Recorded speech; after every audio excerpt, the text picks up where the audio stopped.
Какво бих подарила? Челендж. Значи аз съм имам на рожден ден, ама сега ще го направя. Също ще го направя за момиче.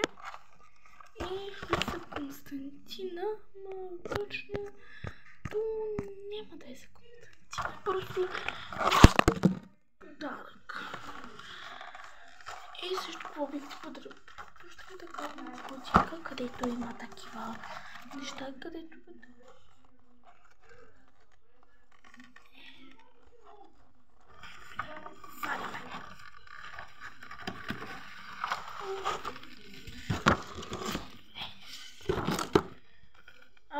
значи, сега чудя се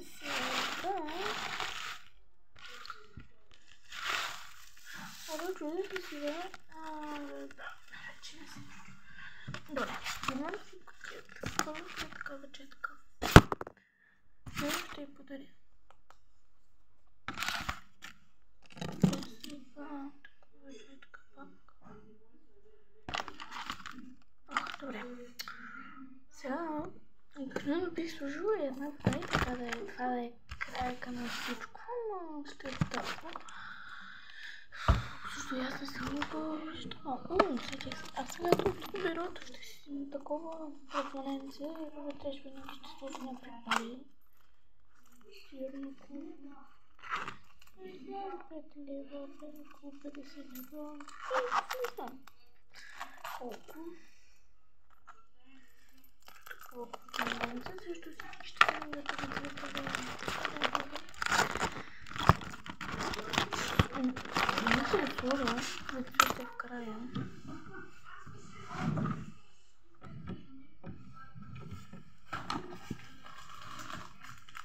Може би с пропуската. Дайте ми нещо.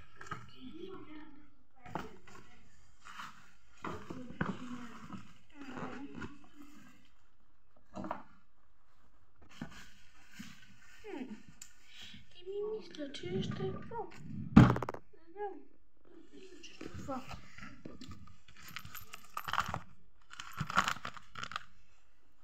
Закривам го с това. Пъжичките нещо, ще ме убие.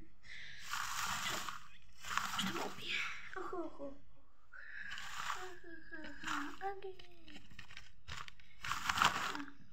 Добре. И затваряме.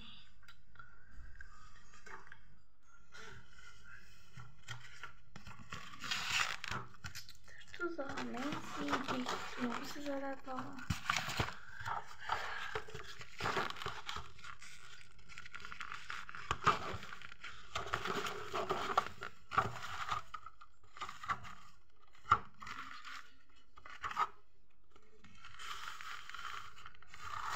Ей!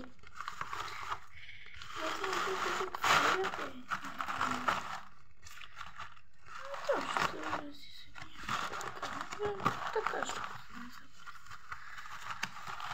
разбира на моя камерата, защото отърхване на телефона. Това се получи. Чувай!